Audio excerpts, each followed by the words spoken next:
Beleza, já está gravando.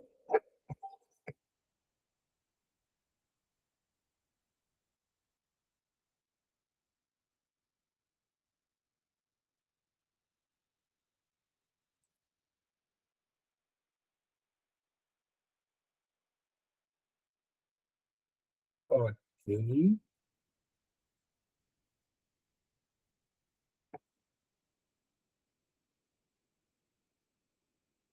Eu mandei o arquivo para vocês, né? E achando aqui. Pronto. Então, deixa eu compartilhar aqui a tela, Luana. A galerinha deve estar chegando, né? É que esse horário é diferente. Sim, provavelmente é diferente. É. Aí eu acho que a galera vai. Hã?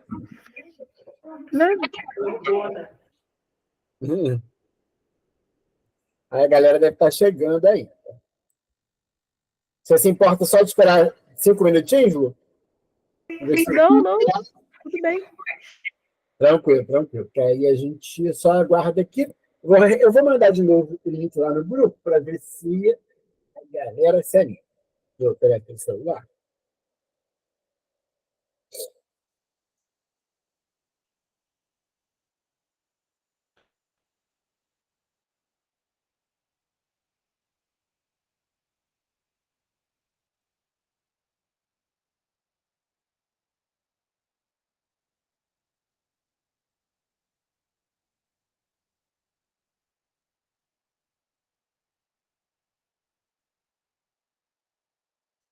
Pronto, mandei lá no grupo. Vamos ver se. Ó, chegou o Vitor Hugo. Seja bem-vindo, Vitor Hugo. Vitor, a gente só está esperando 5 minutinhos para ver se a galera se anima para chegar. Porque como esse horário é diferente, né? A gente está acostumado a ter aula sempre às 8, né? Aí pode ser que a galerinha esteja chegando ainda. Hoje a gente vai estudar, gente, os três grandes movimentos, né? Já tinha esquecido também o Vitor. É que a gente é que já é hábito, né? A gente tem aula segunda, terças e quintas, né? Aí a gente torna isso um hábito mesmo, né? Sim. Aí a gente acaba. Aí a gente acaba é, esquecendo mesmo quando é um horário diferente, né? Hoje a gente vai estudar, né? Os três grandes movimentos. Vou falar os três, né? Porque na verdade ainda vai faltar um quarto que a gente vai ver na próxima quinta, né?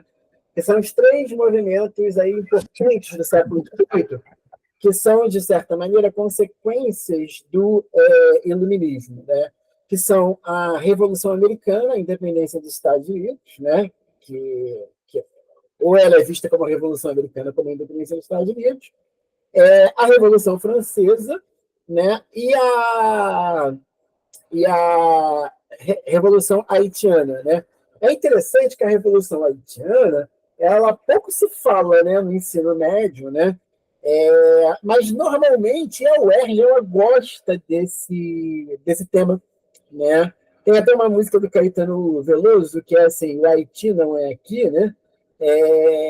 Que é muito interessante, né? E, então esses três movimentos que nós vamos estudar hoje, eles são movimentos que é, que tem a ver, né, que são, na verdade, consequências desse pensamento iluminista, né, que vai solapar aí os regimes absolutistas da Europa, né, sobretudo da França. Né? Então, assim, a gente vai perceber como que esse iluminismo ele age. Né? Primeiro, na Revolução Americana, né? Muita gente me pergunta, mas André, você gosta desse termo Revolução Americana? Eu gosto, eu acho ele muito adequado, né? Se a gente parar para pensar, pelo seguinte, né? O que vem a ser essa revolução, né?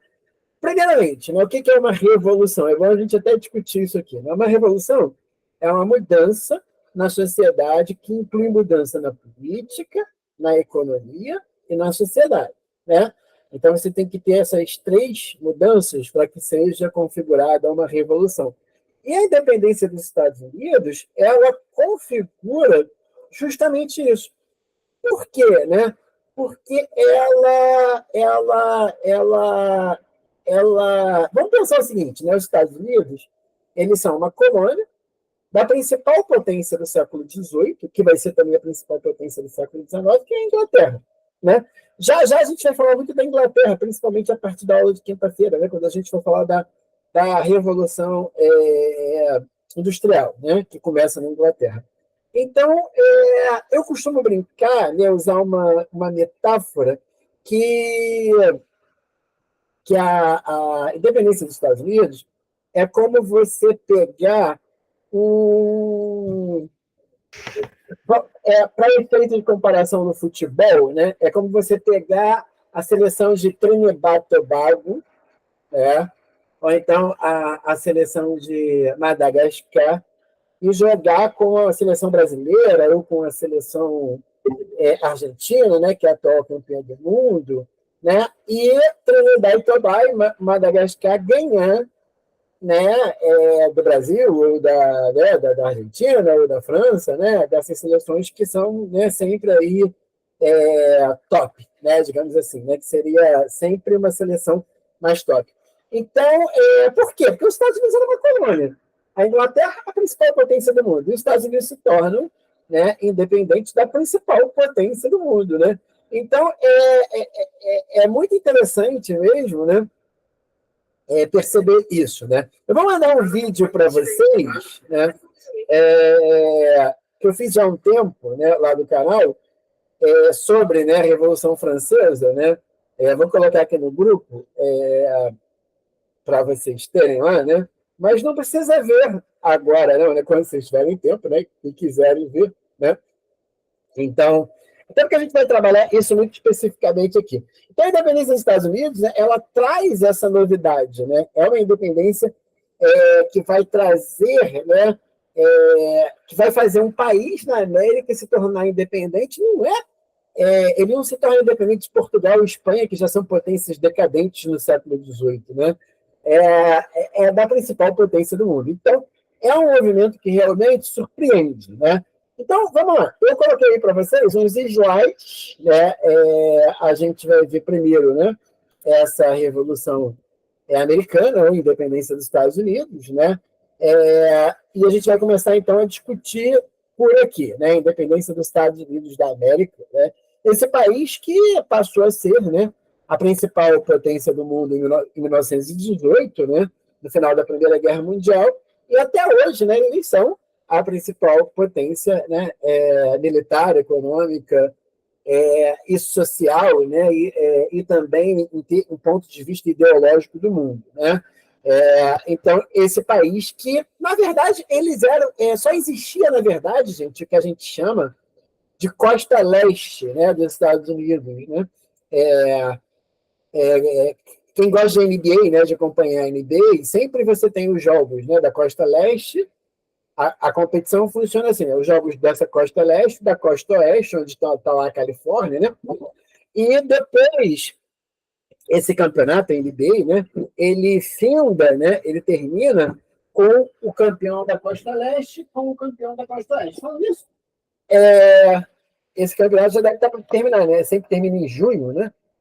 Então, ele já deve estar terminando, né?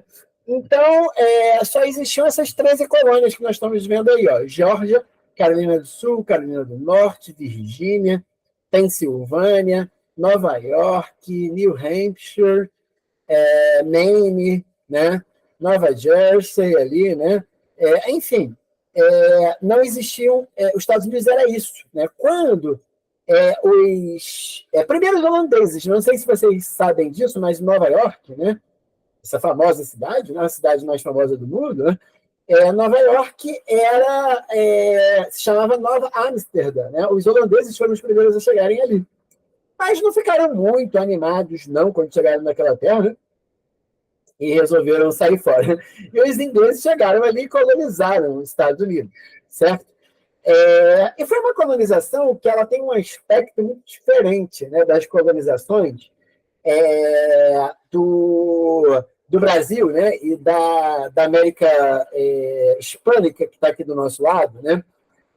Tanto a colonização portuguesa, né, e espanhola foi bem diferente dessa colonização dos ingleses, né, que tinha um caráter mais, digamos assim, de povoamento. Né? Lembrando a vocês que nos séculos XVI e XVII, né, quando os Estados Unidos eles começam a ser colonizados, a Inglaterra passava por sérios problemas, né, o Reino Unido, de crescimento populacional. E por conta daquelas guerras religiosas, né? Então, lembra que eu falei para vocês, né? O rei escolhia ser de uma religião, se ele resolvesse ser protestante, os católicos tinham que sair. Né? Se o rei resolvesse virar católico, os protestantes tinham que sair. E nessa leva, né, de fuga, né, esses, né, religiosos, né, de religião diferente do rei da Inglaterra, né, sobretudo de fluxo de que a gente chama de puritanos, né, eles vão colonizar os Estados Unidos. Lembrando que o rei Henrique VIII, lembra, a gente falou disso nas aulas de reforma, né, ele instituiu o anglicanismo na Inglaterra, que é uma religião muito parecida com o catolicismo, eles acreditam em santo, né, essas coisas todas. Porém, o chefe de Estado é o rei, né? Até hoje, o rei da Inglaterra, esse que assumiu aí há uma semana, né, o rei Charles, ele é o chefe também da igreja, da igreja anglicana. Então, esses puritanos vão se acomodar, né, nesse território americano. Que na parte norte desse território, né, gente, aqui, ó, da Carolina do Norte para cima, é muito parecido com a Inglaterra, né? Não é um território que você possa cultivar matérias-primas equatoriais e tropicais, né? Então, são regiões muito parecidas. As exceções são a Carolina do Sul e a Geórgia, né? E depois eles vão ocupar a Flórida, que nesse momento pertence à Espanha, né? Onde está a Disney, que é a Flórida, né? Ela pertence, nesse momento, à Espanha. Né? Então, como que era essa vida nessas colônias inglesas, né? Americanas? Né? Então, durante os séculos 17 e 18, quando os puritanos, viu, que eu acabei de falar para vocês, né? Os puritanos, saindo da Inglaterra, milhares de ingleses, escoceses, alemães, holandeses, deixaram suas terras natais e se dirigiram para a costa leste do território dos Estados Unidos. Tá? É interessante, gente, que eles vão para os Estados Unidos para fazer a América. Né?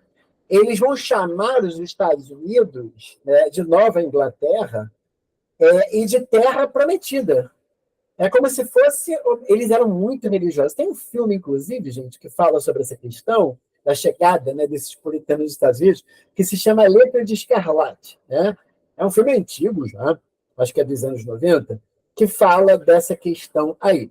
Né? Então, é muito interessante que eles vão para lá fazer a América. Eles acreditavam que essa terra fosse a Terra Prometida, a Nova Canaã, né, a Terra Bíblica.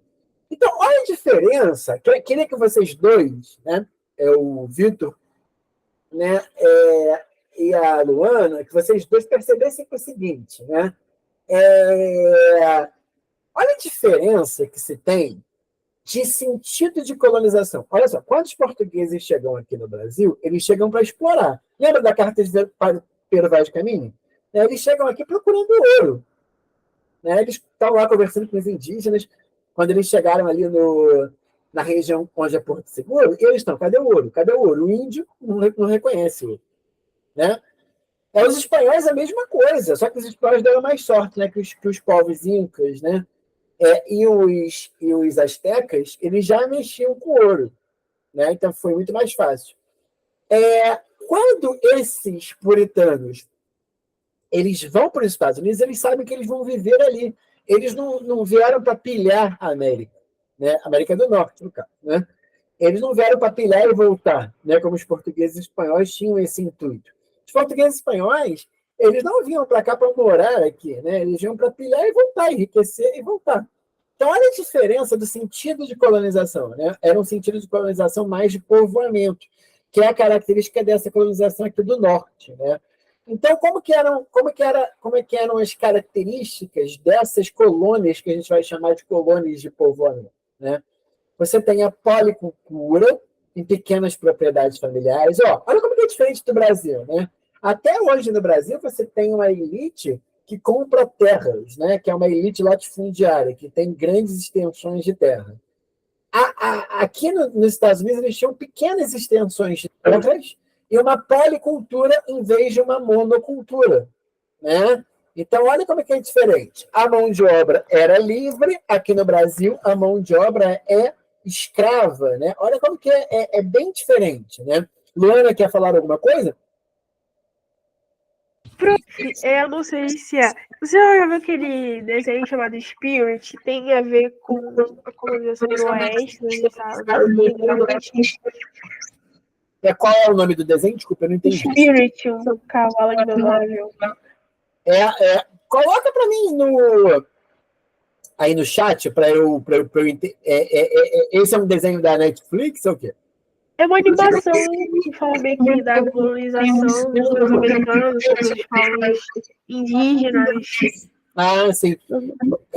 Mas você falou que é aquele movimento do faroeste. Mais ou menos isso. Spirit, o Corcel. Tá. É um desenho que passou no cinema, né? Entendi. Então, mas tem a ver, sim. Tem a ver com a colonização, né, dos Estados Unidos. Mas, assim, tem muito a ver também com os Estados Unidos do século XIX, né? Que são os Estados Unidos que vão começar a crescer e ir em direção ao oeste, né? E vão começar a conquistar o restante do território, né? Norte-americano. E é interessante, Luana, que quando essa ideia de spirit, né? De espírito, né? Do corcel, do cavalo, né? Dessa coisa toda, é uma coisa interessante, né? Do ponto de vista da história, porque, assim, eles constroem, assim como a gente aqui no Brasil, a gente construiu o romantismo, né? Aquele movimento literário, intelectual do século XIX, né? De uma idealização do indígena, nos Estados Unidos eles vão criar também esse romantismo, né? Porque é engraçado, sabe o que eu acho curioso?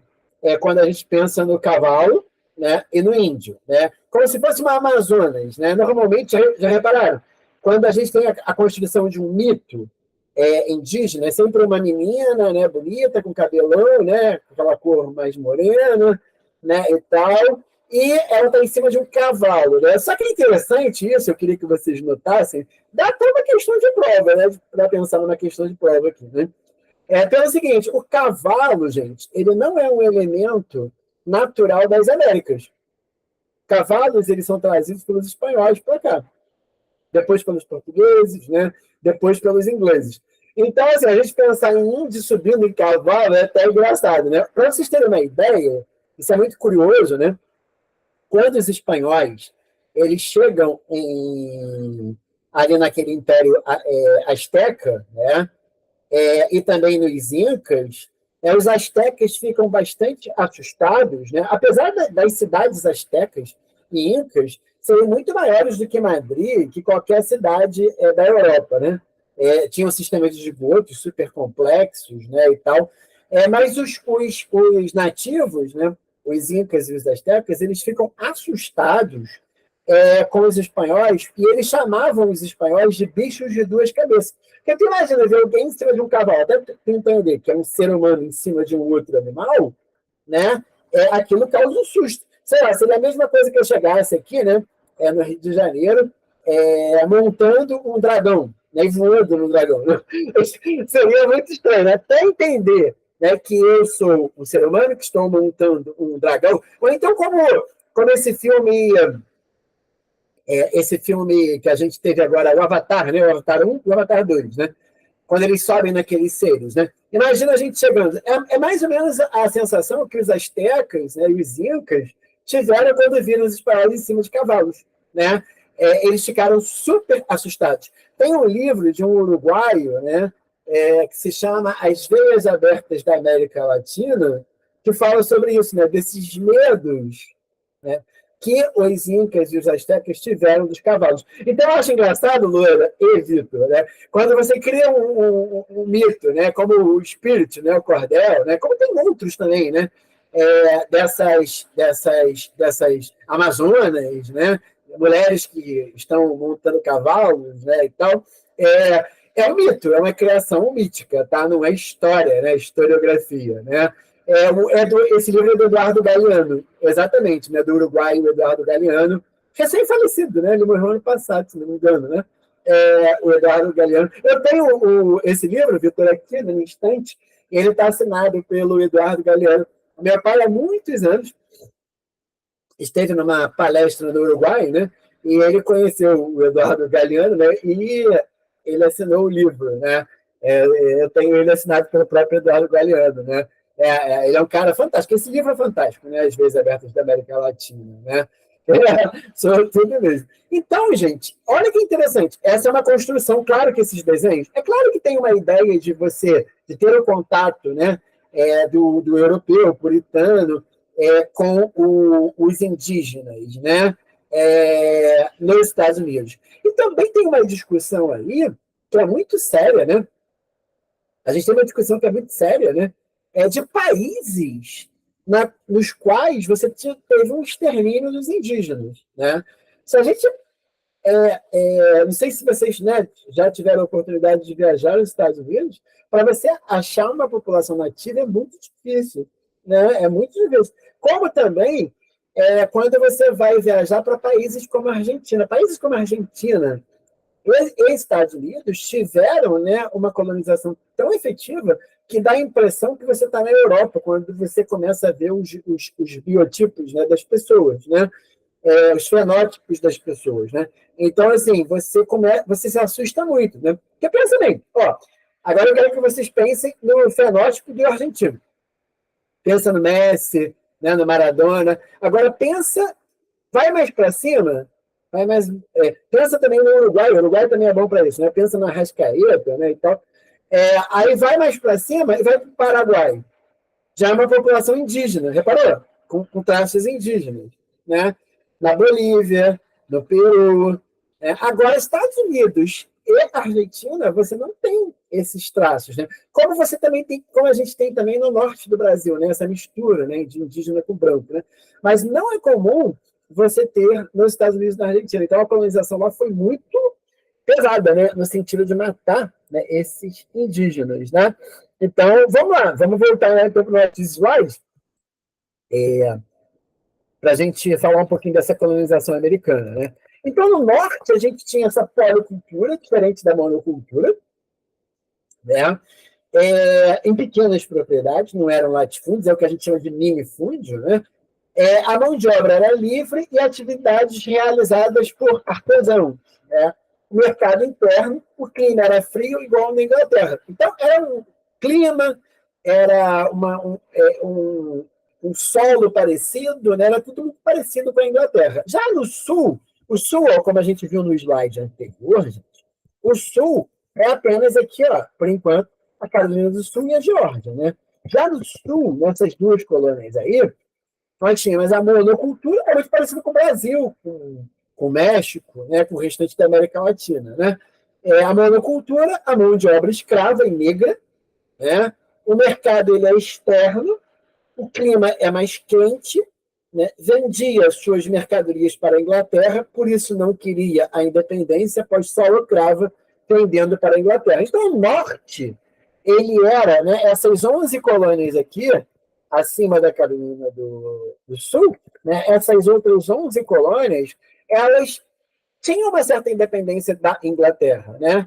É o que a gente chama de uma independência salutar dos ingleses, né? Então, eles eram doidos para se tornarem independentes. Então, pensemos bem, quando for ocorrer, já que a gente vai ver aqui a independência, quem é que vai querer essa independência? É o norte. Ao sul não interessa, né? Porque o sul está ligado totalmente, né, aos interesses dos ingleses, né, que queriam só esperar e voltar para o seu território. Tá vendo? Então, as colônias do norte eram compostas por puritanos que se sentiram obrigados a abandonar a Inglaterra pela imposição da religião contrária deles pela dinastia de Stuart, né? Começando a dinastia de Stuart, gente, lembrando para vocês, começa com o rei Henrique VIII, né, com a reforma religiosa. Os ingleses recém-chegados afirmavam estarem cumprindo o desígnio divino de construir um novo país, tá? Então, ó, eles tinham esse desejo, como eu falei para vocês anteriormente, de construir um novo país, uma nova Canaã. Era uma. E isso no século XIX, gente, vai se chamar Destino Manifesto dos Estados Unidos. Estados Unidos, na sua formação, ele já tem essa vocação, né, de ser um país imperialista, né? Nesse sentido de que ele se afirma pela fé, né?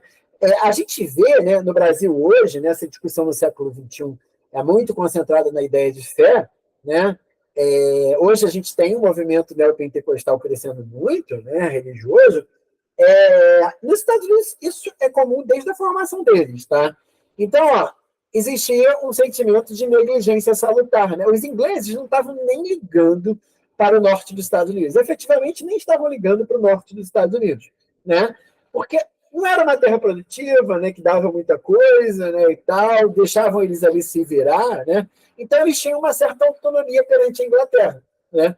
Eles tiveram um desenvolvimento importante no mercado interno, então eles mesmos consumiam os produtos deles, né? E eles começaram a se desenvolver nesse sistema, né? Prosperação da colônia do norte devido ao desinteresse da própria metrópole, que no século XVII enfrentava dificuldades. A Inglaterra, no século XVII, ao contrário do XVIII, né, ela enfrentava algumas dificuldades, né? Então, ó, com o passar dos tempos, os ingleses começaram a criar uma elite norte-americana e criar escolas, universidades, né? E os anseios começaram a diversificar os dominantes. Olha que interessante, gente. Você vai nos Estados Unidos, as universidades, elas remontam ao século XVII. Vocês sabem que a primeira universidade do Brasil, que eu falei isso para vocês, acho que numa aula recente, né? A primeira universidade do Brasil, a universidade chamada de Universidade do Brasil, é a UFRJ, né? Criada por Getúlio Vargas nos anos 30. Certo? Então, a primeira universidade do Brasil já tinha no Brasil desde o século XIX, desde a nossa independência, né? A gente já tinha faculdades, mas universidades, né? Nós tivemos a primeira século XX, há menos de 100 anos. Né? A gente tem 90 anos, né, universidade. Estados Unidos já tem mais de quase 300 anos que eles têm universidades. Né? Então, ó, com a pacificação interna, a Inglaterra passou a estabelecer mais presença na colônia para mostrar o domínio. Né? Ali tem um erro ali, mostrar. Tá? Com a Revolução Industrial, a Inglaterra começou a olhar sua colônia com outros olhos, pensando em fins lucrativos. Então, no século XVIII, gente, é interessante a gente notar, tá, que com o desenvolvimento da Revolução Industrial, a Inglaterra pensa assim, não, agora eu posso mandar produtos industrializados lá para aqueles americanos do norte, para que eles consumam os meus produtos. Então, os interesses modificam-se, tá? Eles modificam-se, certo? Então, vamos lá. Isso aqui é muito importante, né? Então, essas colônias, já que os ingleses não ligavam para eles, né, elas começam a fazer o que a gente vai chamar de um comércio triangular. Como é que se dá esse comércio? Né? Ó, essas colônias vão entrar em contato com as Antilhas. Vocês sabem o que significa Antilhas? Antilhas significa ilhas de açúcar. A palavra Antilha significa ilhas de açúcar. Quais são as ilhas de açúcar? República Dominicana, Cuba, né? São as ilhas produtoras de açúcar. Tá? E eles vão fazer comércio com as Antilhas e comércio com a África, né? Formando um comércio triangular, né? E também com os ingleses. Então, eles vão ter uma certa independência, né? E eles vão começar a desenvolver também a sua frota marítima, né? Para fazer esse tipo de comércio, né? Então, normalmente, eles compravam açúcar aqui, aí vendiam o melaço, né? E trocavam o melaço por escravos que vinham trabalhar no sul dos Estados Unidos, né? E a Inglaterra mandava manufaturas para eles, né? Então, vamos lá. Conflito no processo colonial. Diferença de interesses da colônia e da metrópole. Né? Então, o século XVIII ele vai marcar as tensões entre, né, os Estados Unidos, né, que a gente vai chamar ainda de 13 colônias, e a Inglaterra. Né? Então, o que vai acontecer? Vocês já pararam para pensar numa coisa? Por que a gente tem uma estátua da liberdade em Nova York? Né? Por que a gente tem uma Estátua da Liberdade em Nova York? Vocês sabiam que a Estátua da Liberdade é um presente dos franceses aos Estados Unidos, quando eles se tornam independentes, né? E o que vai acontecer? No século XVIII, né, a gente tem duas potências que são mega rivais, que são a França e a Inglaterra, né, que são inimigas, né? São as grandes potências da Europa. A França é uma potência mais continental, e a Inglaterra já é uma potência global, né? Porque ela tem colônias em todas as partes do mundo. Eles têm a Austrália, os Estados Unidos, o Canadá, né? Então, o que vai começar a acontecer? Vai ter uma guerra de 7 anos entre a França e a Inglaterra, né? Os motivos eram aqui, ó, a preocupação das potências europeias com crescente prestígio e poderio de Frederico II, o grande rei da Prússia, a disputa entre a Grã-Bretanha e a França pelo controle comercial e marítimo das colônias das Índias e da América do Norte, né? Lembrando a vocês, gente, que aqui em cima, no meio dos Estados Unidos, deixa eu ver se eu acho aqui um mapa que apareça todos os Estados Unidos, né? Nessa região mais ou menos aqui do meio, a França era dona de uma parte dessa região, que se chama Louisiana. Ó, a Louisiana, até hoje, a Louisiana é um estado dos Estados Unidos. A Louisiana significa terra de Luís, né? Luís, os Luíses, né? Os reis da França, tá? Então, a França e os Estados Unidos eles estão em disputas na América do Norte, tá? A França, perdão, e a Inglaterra, eu falei Estados Unidos, né? Eles estão em disputas, né, na América do Norte, tá? Então, e o que vai acontecer? Né? Os ingleses vão sair vitoriosos e tomar as terras dos franceses, inclusive eles vão incorporar a Louisiana ao território dos Estados Unidos, né? E a situação econômica dos ingleses bastante complicada devido aos altos custos da guerra, né? Tanto para a França quanto para a Inglaterra, né? Essas guerras provocavam fortes desgastes econômicos, militares, né? Porque imagina, você ter que deslocar exército da Europa para os Estados Unidos, né? Fica muito complicado. E, ao mesmo tempo, vai ocorrer o fortalecimento do exército americano, certo? Então, a gente vai perceber isso. Então, vamos lá, né? A gente tem aí aí os ingleses, né, eles vão começar a pensar assim, pô, a gente deslocou tropas da Europa para os Estados Unidos, né, lá para as 13 colônias, né? A gente deslocou, teve um gasto com dinheiro. Então, quem vai pagar esses gastos? Então, os colonos vão ter que pagar esses gastos. Então, os ingleses vão começar a criar impostos, né, para pagamento da guerra, né? E quais vão ser esses impostos? A lei do açúcar e a lei do selo, né? O que é a lei do açúcar? Né? O aumento do preço do açúcar. Lembra? Esses países, essas colônias do Sul, sobretudo a Geórgia, né, e a Carolina do Sul, elas eram produtoras de açúcar. Então, você vai taxar o açúcar, né? E você vai cobrar a lei do selo. Documentos públicos deveriam exibir um selo inglês comprado na metrópole. Então, eles vão aumentar, né, os encargos sobre a colônia. A gente ainda vai estudar, por exemplo, né, a gente até chegou a falar numa aula anterior, não sei se vocês lembram, da Inconfidência Mineira, né? Por que ocorre a Inconfidência Mineira? Justamente pelo fato, né, de Portugal começar a criar um monte de tributo sobre o ouro, né? Um monte de tributo sobre o ouro, né? E Portugal estava na pior, né, naquele momento histórico, né, no século XVIII, né? E eles começam a cobrar. E o ouro é achado no Brasil. Até engraçado que é até uma sorte de Portugal, né, o ouro ter sido achado naquele momento, né? Então, o que vai acontecer? Você vai ter, né, uma reação da elite local de Minas Gerais, né? E nesse caso aqui, você vai ter uma reação da elite local das 13 colônias, né? E essa reação imediata do colono americano, né, que dizia não ter participação no parlamento inglês e não admitia a taxação de impostos dos ingleses. Bem, a gente ficou aqui quase 200 anos, vocês nunca se meteram aqui, né? A gente tinha essa independência salutar, né? E agora vocês querem ficar se metendo? Não dá, né? Vai complicar, né? Então, o que os colonos fizeram? Eles vão anular a lei do selo, mas, em compensação, colaram outras, né, no lugar dessa. Né? Então, começam os conflitos, né, de fato, entre os colonos e os ingleses. Né? E vamos lá, e quem vai... Olha que interessante, é uma loucura isso, né? Olha quem vai apoiar os ingleses. Imagina que é quem? A França. A França vai ajudar os ingleses, não, perdão, os colonos americanos. Né? A França vai ajudar, vai mandar, inclusive, dinheiro e tropas para que os Estados Unidos, para que as 13 colônias, se libertem da Inglaterra. Né? Nós perdemos a região da Louisiana? Beleza, então vamos fazer também que os ingleses percam todas as 13 colônias deles. Né? Então, o monopólio inglês perante o chá, a única coisa que normalmente, né, os ingleses cobravam dos americanos era o chá. Né?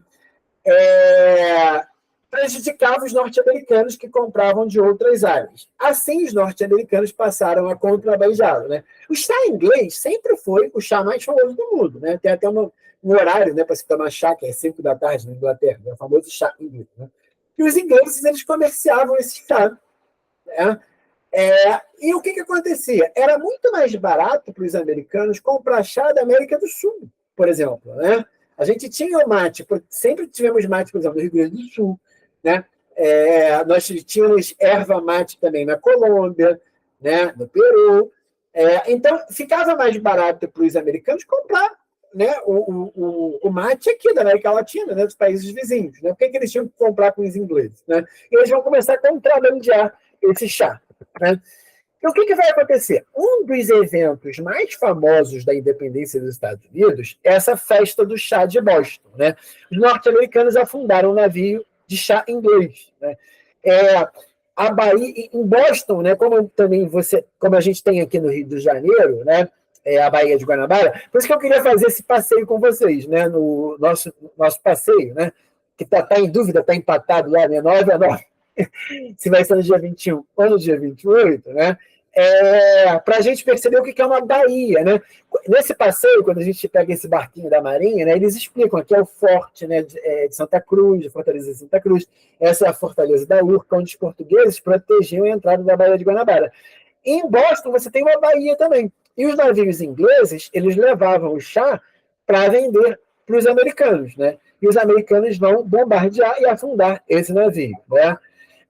Com isso, os ingleses vão reagir, e eles não vão reagir de uma forma legal, né, e eles vão criar as leis intoleráveis. Então, eles vão reforçar o pacto colonial.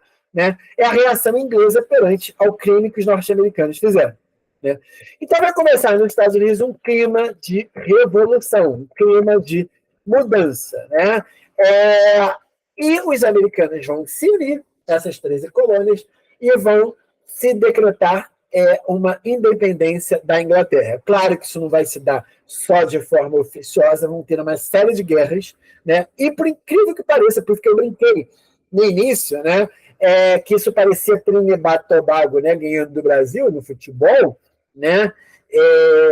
Seria mais ou menos de Turuco, né, como o Botafogo ganhar o Flamengo, né, uma coisa assim difícil. Tive que te usar, Vitor. Hoje é mais fácil o Botafogo ganhar o Flamengo do que o Flamengo ganhar o Botafogo, né, Vitor? Hoje, na verdade, o Flamengo é o Trinidad e Tobago. Mas vamos lá. Então, o que vai acontecer aqui? Né? Vão ter uma série de conflitos armados, né, que vai dar origem, né, a essa guerra de independência, e com a ajuda da França, né, os Estados Unidos vão se tornar independentes. Tá? Então, em 1776, os Estados Unidos se tornam independentes, a França apoia os Estados Unidos, e todos os pais da pátria, os pais formadores da pátria dos Estados Unidos, eles são iluministas, são seres iluministas. Né? Em 1783, ou seja, a véspera da Revolução Francesa, olha só, a Revolução vai acontecer 6 anos depois, né? A independência dos Estados Unidos vai ser aceita pelos ingleses, né? E vai ser assinado um Tratado de Versalhes reconhecendo os Estados Unidos como um país independente. Né? É claro que, olha que interessante também, os Estados Unidos são o primeiro país independente, né? E você vai ter uma série de símbolos, né? Isso a gente pode até estudar numa aula em especial. Isso dá questões também da UERJ, sabia? Quando você vai olhar, ó, todas as notas de dólar, né, eu tenho aqui uma nota de $5, né? Ó, você tem símbolos da independência dos Estados Unidos. Aqui atrás a gente tem um Panteão, tá vendo? Aqui a gente tem o Abraham, nessa nota de $5, a gente tem o Abraham Lincoln, né? E você tem, ó, In God We Trust, né? A águia simbolizando, né, um símbolo dos Estados Unidos. E aqui é uma pena que a gente não vai conseguir. Depois vocês coloquem na internet, assim, os símbolos maçônicos da independência dos Estados Unidos, né? E boa parte desses homens, né, que são os pais da independência, o Abraham Lincoln. Na nota de $1, ó, a gente tem aqui, quem é que está na nota? É o George Washington, né? Na nota de $1, né? Ó, this note is legal tender for all debits, public and private. Ó, Washington DC, ó, $1. Aí nós temos o símbolo da balança e um olho. Ó, o triângulo e um olho, que são símbolos maçônicos e símbolos da independência. Por isso que a bandeira de Minas Gerais, gente, como a Inconfidência Mineira é um movimento também iluminista, né? Na bandeira a gente tem um triângulo. Quer ver? Deixa eu só fazer o seguinte, para vocês verem isso aqui. Isso é muito legal, né, de analisar. Você pensou se a UERJ cria uma questão com o... acho que assim maior, vai dar para vocês verem maior. Se a UERJ, né, cria uma questão para explicar, né, os símbolos da nota, né? Seria interessante. Ó. Aqui a gente tem um triângulo com o olho, ó. Tá vendo? O triângulo, normalmente a pirâmide, né, significa liberdade, igualdade, fraternidade, né? Aqui a gente tem, ó, uma águia e as estrelas, né? Olha que legal, né? Essa é a nota de $1. Na de 5, ó, que eu acabei de mostrar para vocês, a gente tem, ó, o Abraham Lincoln e uma acrópole, né? Que também é um símbolo republicano, né? Os Estados Unidos se torna uma república, né? Diferente da Inglaterra, que era uma monarquia. Deixa eu ver quem está na nota de $10. Vocês estão falando, o professor está cheio da grana, né? Está cheio de dólar. Sabe o que acontece? Quando meu filho veio dos Estados Unidos, ele me dá uma nota de dólar, né? Que eu gosto de dar aula com as notas de dólar, né? Aí sempre fica na minha carteira, né? Então, na nota de $10, a gente tem aqui, ó, deixa eu ver quem é, o Hamilton, né? Que também é um dos pais da independência. Deixa eu ver aqui. We trust in people, né? Nós confiamos no povo, essa ideia de povo, que é uma ideia também. Ó, a balança aqui, ó. O símbolo da balança, verdinho, aqui, ó. Tem uma balança aqui, ó, em verde, tá vendo? É muito interessante. E aqui atrás nós temos a Casa Branca, ó, né? Na nota de $10. Tem hoje 20. Vocês vão querer me assaltar, hein?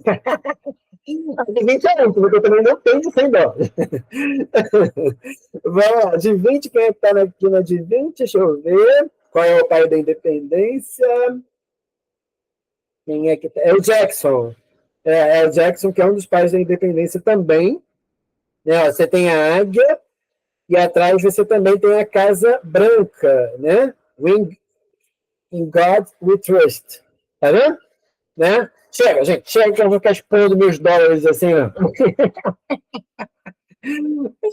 Mas eu vou ter os dólares na carteira, que volta e meia eu vou falar do dólar. Vem cá, vocês não ficaram curiosos, não? Normalmente, quando a gente fala, né, em maçonaria, os alunos ficam doidíssimos, né? Ficam perguntando, professor, o que é maçonaria? Professor, o que é maçonaria? Né? Muita gente fica curiosíssimo, né? Igual o Silvio Santos, né? Com a maçonaria, né? Você gosta de curtir vídeos de famosos maçônicos? Legal, né? Bom, vamos, só para vocês entenderem, eu tenho um livro aqui que se chama Crítica e Crise, né? De um historiador chamado Kozelik, né? Que ele explica o movimento da maçonaria. A maçonaria é um movimento iluminista, né, gente? Então, o que acontece? Ela começa na França, nos Estados Unidos, também ela vai para os Estados Unidos, né?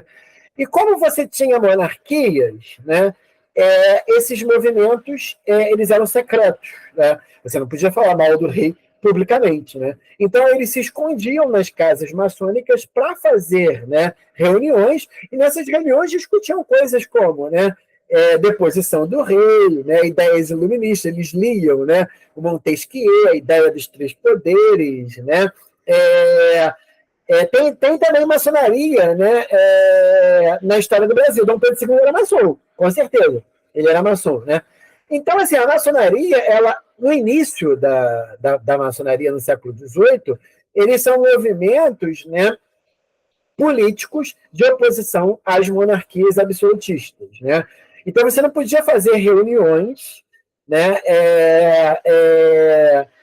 em aberto, né, para criticar o rei. Então eles se escondiam, né? Uma teoria, né, que um dos símbolos, teoria não, um dos símbolos da maçonaria certamente é o bode, né? Aí os católicos, né, para criar uma ideia ruim dos maçons, né, eles dizem que os maçons cultuam o diabo, né, o bode, né, o diabo, um dos símbolos do diabo é o bode, né? Só que, coitado, o bode ficou de bode expiatório mesmo, né? O que acontece? Os maçons, ao se reunirem, né, naquelas casas, né, o José Bonifácio era também, né, um grande maçom.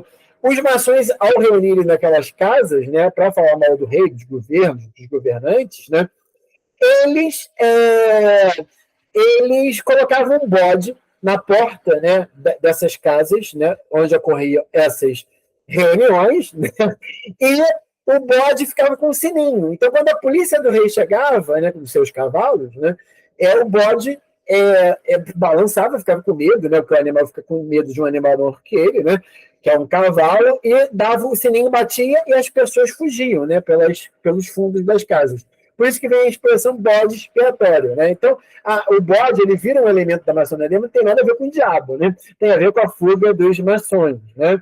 É, ah,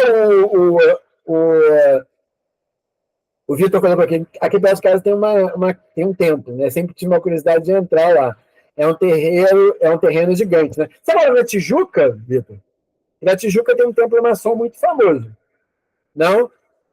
Onde você mora? Praça Seca. Ah, tu mora perto de mim. Eu moro no Anil, né? Entre Anil e Freguesia, né? Então tu mora perto, né? Zona Oeste, né? Mesmo lugar pertinho. Ah, entendi. Entendi. Ah, entendi. Na Barão eu já vi esse templo maçom, sim. Já, já vi, sim. Gente, vamos fazer o seguinte, rapidinho, tá? É rapidinho. Fiquem aí. Eu vou só aqui no banheiro rapidinho e já volto. É rapidinho. Mulher não pode não, na maçonaria. Depois eu explico por quê. Calma aí. Só um minutinho.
Desculpa, gente, é que eu vim do trabalho direto, nem deu para parar. Então, vamos lá, né? Por que as mulheres, né, a gente já parado nessa discussão, né? Por que as mulheres não podem participar da maçonaria, né? Como eu disse para vocês, né, é uma discussão até interessante, né? Porque a gente está falando de direitos humanos, né? Muitas das pessoas, eu já vi alguns vestibulares cobrar isso, como a Unicamp, né? E os vestibulares da USP também. Como o século XVIII, gente, ele entende que as mulheres não podem ter participação política, tá?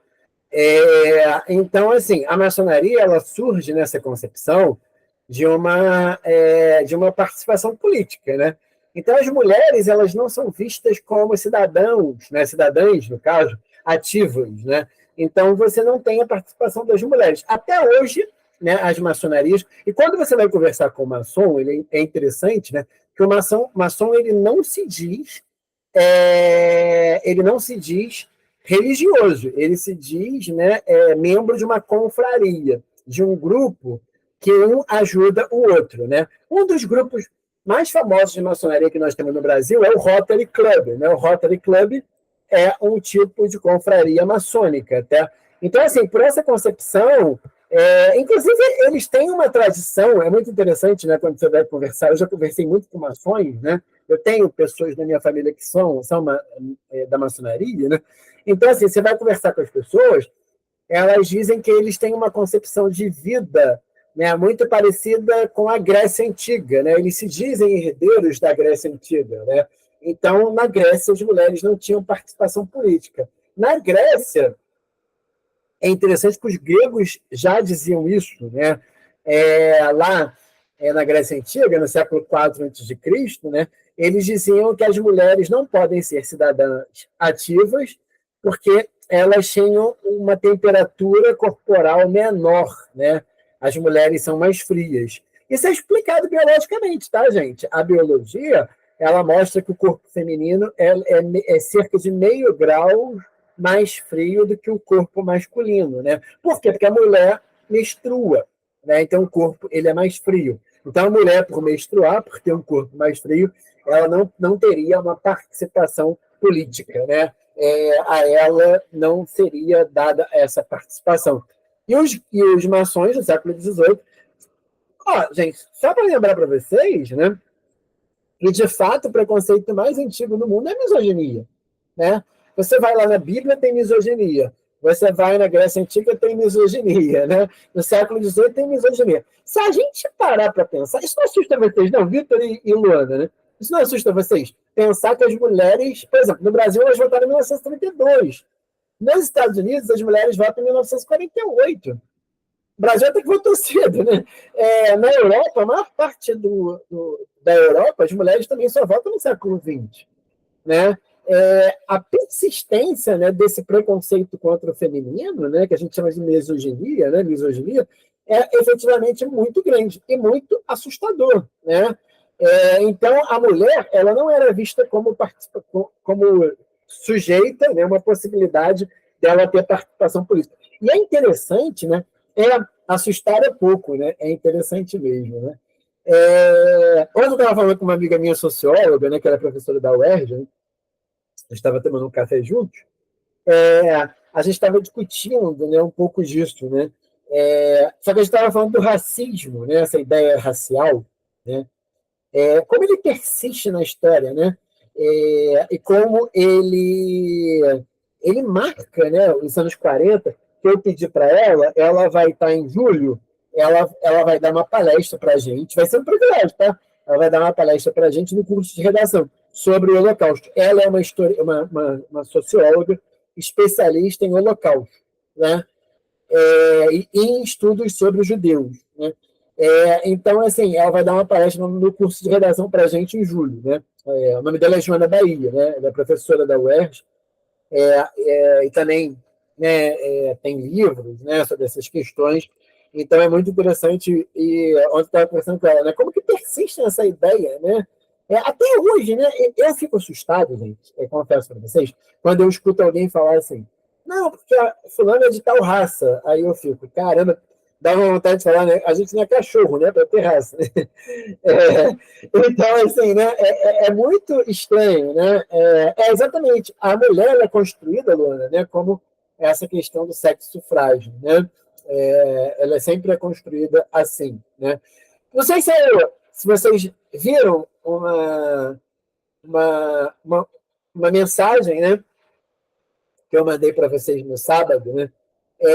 O mesmo escritor, né, o John Boyne, o mesmo escritor do nosso Menino do Pijama Listrado, ele escreveu um livro agora sobre a Gretel, né, a irmã do Bruno, né, que é o nosso personagem principal. Né? A Gretel sobrevive ao Holocausto, né, e ela carrega aquela culpa. Né, ela vai morar na Inglaterra. Né, muito interessante. O meu livro está para chegar amanhã, né, porque esse livro foi lançado agora. Né, aí está para chegar amanhã. Né. Aí eu quero ler, estou curioso para saber como é que é isso. Então, gente, deu para entender então a independência dos Estados Unidos, né? Esses confrontos, né? A ajuda da França, né? Isso vai ser bom também, né, para a gente entender o seguinte, né? Já já a gente vai estudar a Revolução Francesa, e quando a gente estudar a Revolução Francesa, né, a gente vai ver que uma das causas da Revolução Francesa foi o apoio dos franceses na guerra de independência dos Estados Unidos, que também causou dívida para os franceses, né? Para a monarquia francesa. Isso vai ser uma causa da Revolução Francesa. Né? Então, ó, a Constituição Americana, né, que é uma das mais antigas do mundo, lembrando a vocês, gente, que a Constituição Americana ela é mais velha, mais antiga que a Constituição Francesa, né? A Constituição de 1789. Então, ó, Constituição Americana define uma república federativa, uma divisão de poderes, ó, Montesquieu, né? Direito à liberdade, igualdade jurídica, propriedade e prosperidade, o voto censitário, índios negros, olha aí, ó, índios negros e mulheres sem direitos constitucionais e de votos, tá? Então, você exclui essas minorias, né? Negros, indígenas, né? E mulheres, né? Isso é muito comum no século XVIII. Por isso, gente, se a UERJ cobrar alguma coisa assim do tipo, direitos humanos, que muitos professores dão essa aula errada, né? Fala assim, os direitos dos homens, né? Lá na Revolução Francesa que a gente vai ver agora, né? Esses direitos, gente, eram literalmente dos homens, né? E não das mulheres, dos indígenas, dos negros, das crianças. Não, é dos homens e, preferencialmente, né, dos homens brancos, né, dos homens ricos, franceses. Né? Então, tem toda uma diferença nesse sentido. Beleza? Bom, e aí? Querem uma opinião de vocês? Vamos para a Revolução Francesa ou vocês querem falar antes da Revolução Haitiana? O que vocês acham? O que vocês acham aí? Eu acho que, para efeito de cronologia, é mais importante que a gente vá. Né? Eu sei que vocês estão doidos, né, para ir para o Haiti, né? Vamos fazer o Haiti primeiro, né? Antes da Revolução. Vamos fazer o Haiti primeiro, né?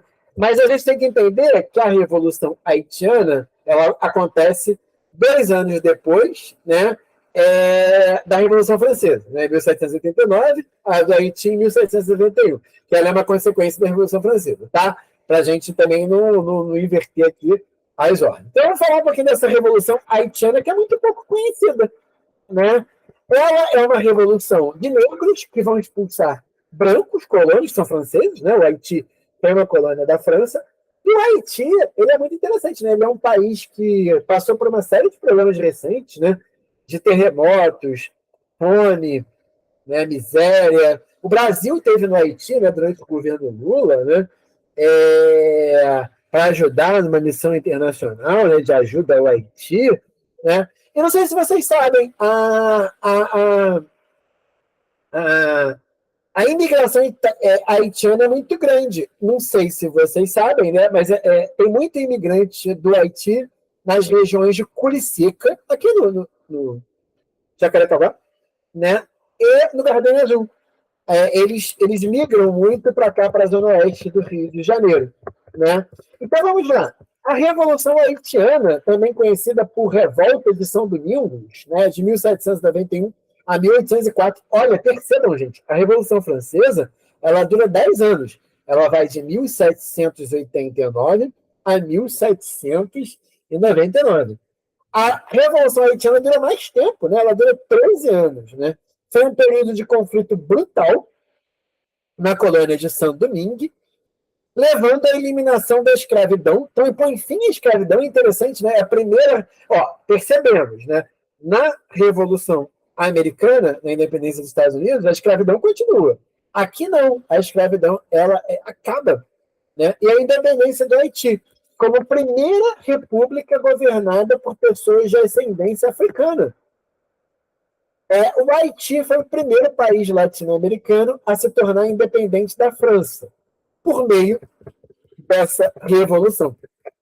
Gente, é muito interessante. Né? Quando essa revolução ela fica confirmada, a Espanha, Portugal, né? A própria Inglaterra nas suas colônias, a França com as suas outras colônias, né? A França tem até hoje ela tem uma colônia aqui em cima, né? Que é a Guiana Francesa, né? Pertence à França. Fica aqui em cima do Amazonas, né? Fazendo fronteira com o Amazonas, né? Então, essas potências, né? Elas vão ficar assim, caraca, os negros fizeram uma revolução e se tornaram livres. E se tinha muito medo na elite brasileira, a elite brasileira que fez a nossa independência em 1822, ela era muito temerária, ela tinha muito medo, temor, né, de que os negros daqui também, o Brasil foi o país que mais recebeu negros, fizesse uma revolução. Né? Então, durante a rebelião, os escravos destruíram plantações e mataram latifundiários, né, brancos. Revolta dos negros em São Domingos, comandadas por Toussaint Louverture. Né? Então, os negros eles vão fazer essa revolução e vão proclamar sua independência, né, do Haiti. Sua população era constituída de cerca de 500 mil habitantes, 35 mil brancos. Olha como que os brancos eram minorias. Né? 30 mil mulatos livres e mais de 430 mil escravos negros oriundos da África Ocidental. Percebendo que estavam em maioria, os escravos negros formaram uma rebelião liderada por Toussaint Louverture e pelo líder religioso Betty Boukman, né? Para se livrar do domínio da França. Iniciada em 1791, a revolta dos escravos foi a única vitoriosa desde a antiguidade. Desde Roma Antiga, gente, foi a única vez na história do mundo, então bota aí 2000 anos, né, no qual os escravos conseguiram vencer, né, os seus dominadores. Tá?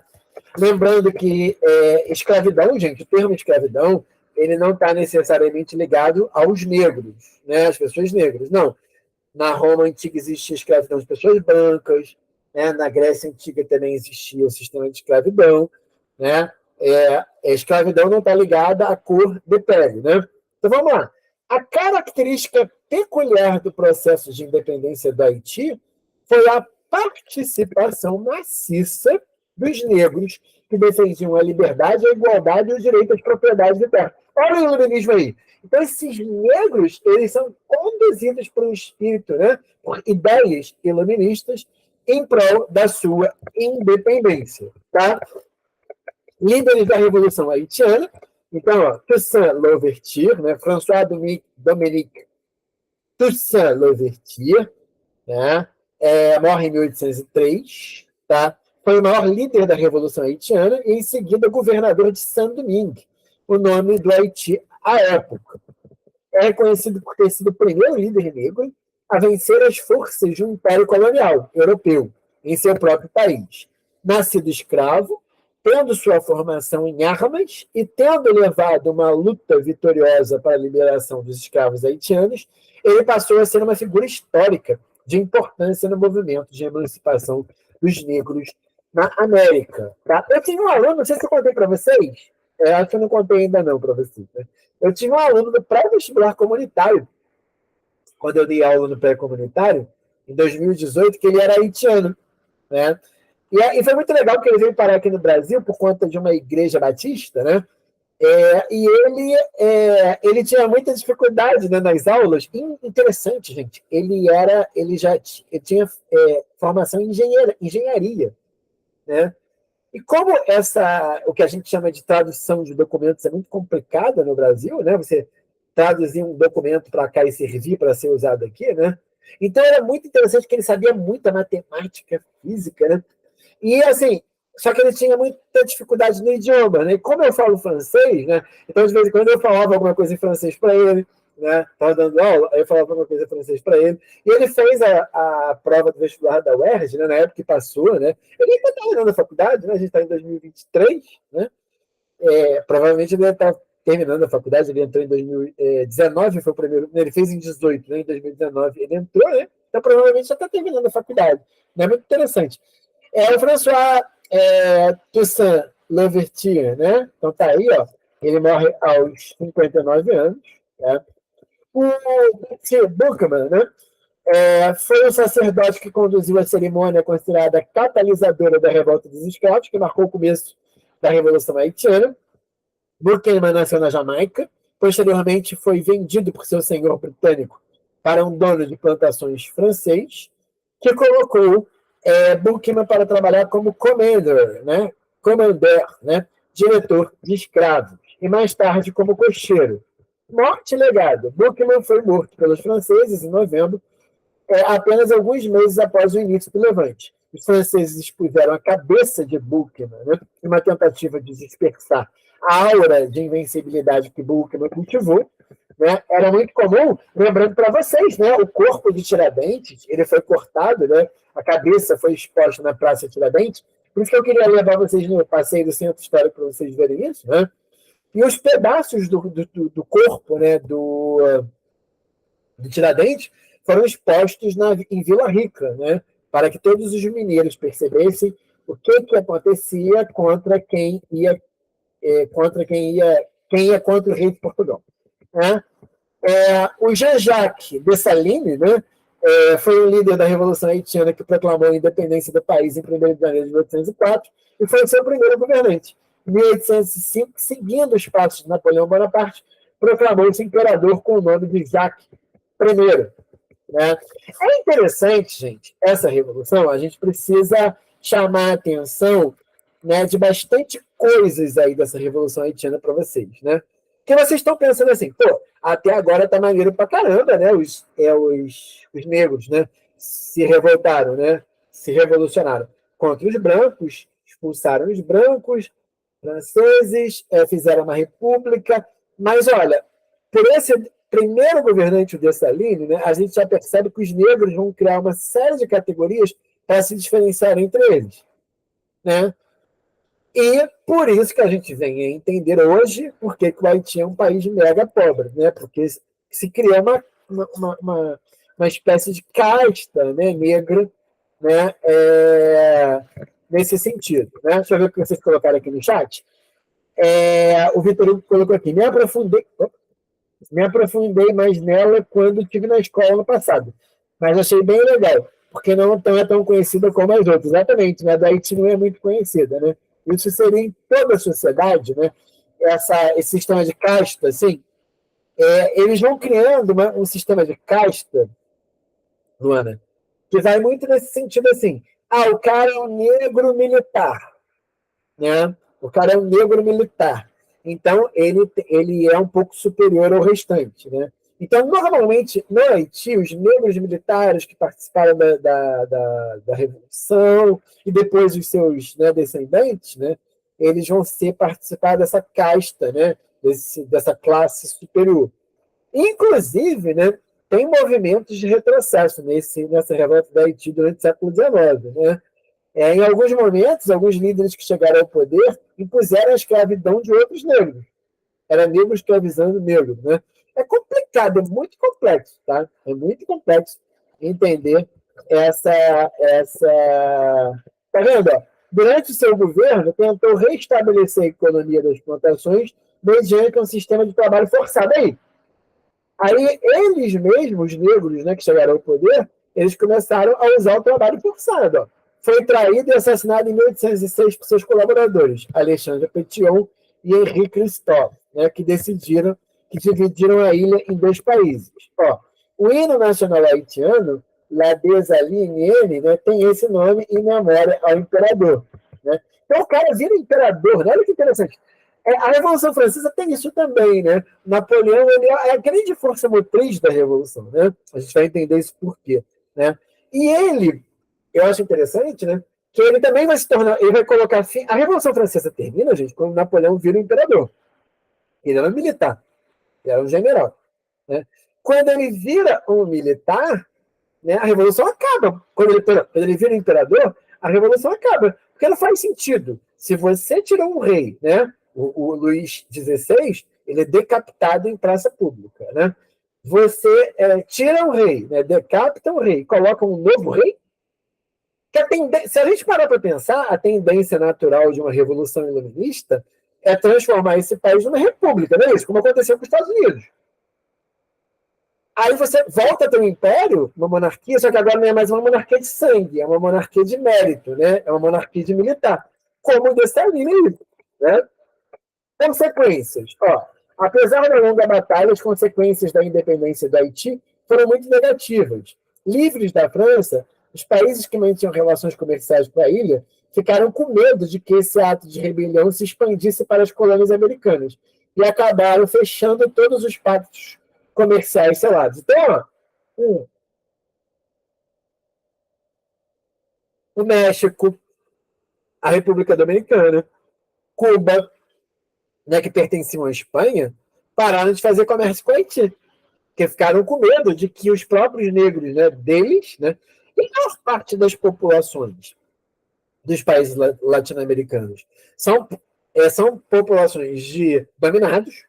Né? No México você tem aqueles indígenas, né, que foram dominados. Né? No Brasil, a gente tem uma imensa população negra, então se tinha medo de que essas populações se revoltassem e tomassem poder. Então, ó, além de ter que pagar uma quantia grotesca de indenização para a França, o Haiti sofreu uma grave crise econômica, principalmente após a morte de Stalin em 1806. O país chegou a ser dividido em dois regimes, um monárquico e outro republicano. Somente em 1820, territórios foram reunificados por Jean Boyer, né, que adotou o sistema republicano. Tá? Então,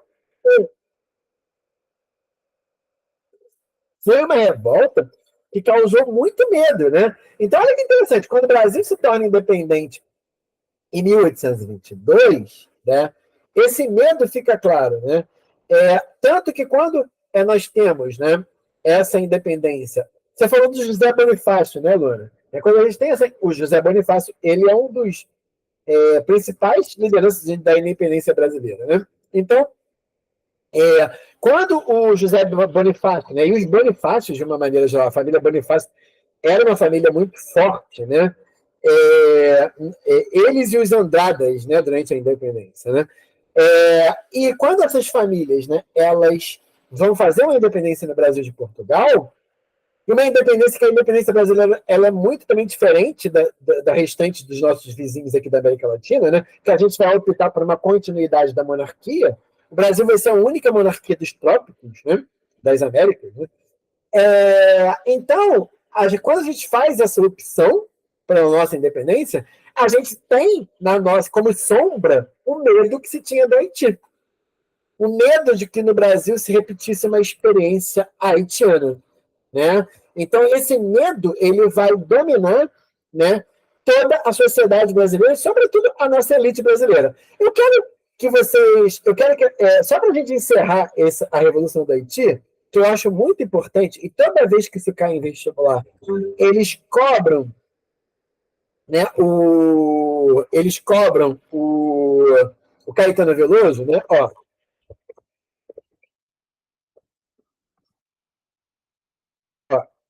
que essa canção aqui do Caetano Veloso, o Haiti não é aqui, eu quero pegar a letra para a gente analisar.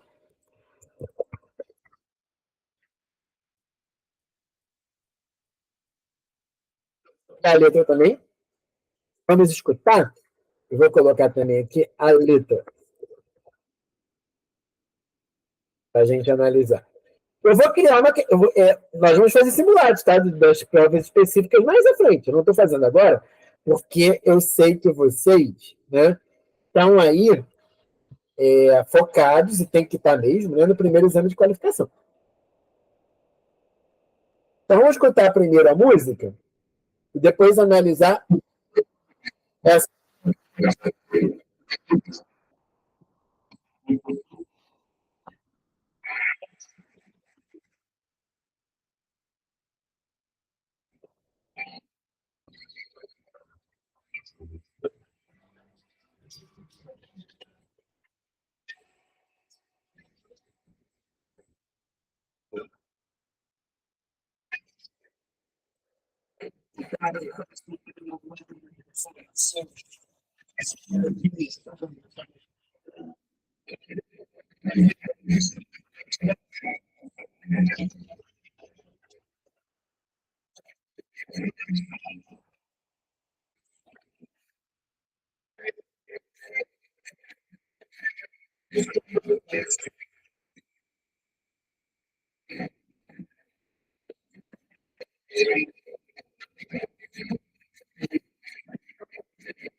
Essa música é sensacional. Não é, gente? Caraca, essa música daria para ser um texto base de prova da UERJ. O que vocês acharam dessa música? Estou chorando com o primeiro aqui. Essa música não é sensacional, gente. Ela dá uma análise social, pegando a história, né, do Haiti, né? Porque ele coloca assim, né? Não sei se vocês repararam que tem uma afirmação e tem uma negação, né? O Haiti é aqui, o Haiti não é aqui. Aí ele começa a descortinar a sociedade brasileira, né? Aí você tem ali o episódio do massacre, né, no presídio lá de São Paulo, onde a maior parte dos presidiários são negros, né? Você tem toda uma análise social, né, dessa música. Bom, eu não vou entrar hoje eu vou fazer um acordo com vocês dois, né? Que vocês dois que estão aqui na aula, né? Vocês me permitem, porque assim, vou ser muito sincero com vocês, a Luana já estava aqui, Vitor, né? Ela até percebeu que quando eu entrei, a Luana já estava na sala, né? Eu cheguei correndo da faculdade, né, e tal, né? Eu estava dando aula na faculdade e tal, e eu já cheguei para dar aula para vocês. Vocês se importam da gente fazer essa meia hora mais na quinta-feira, né? De repente a gente começar um pouquinho mais cedo na quinta-feira, né? E continuar dessa música. E eu quero fazer uma análise dessa música, né? Com a análise historiográfica, com a análise da história. Né? Me deu agora tem umas ideias, né, de a gente fazer uma interpretação dessa música. O que vocês acham? Tranquilo? Cara, o que eu vou fazer? Eu vou fazer o seguinte, são 7h25, aí eu vou em casa rapidinho, só comer alguma coisa, e depois voltar para a nossa aula das 8. Pode ser? Tomar uma água também, que a gente tem aula já, né? 8 horas, né?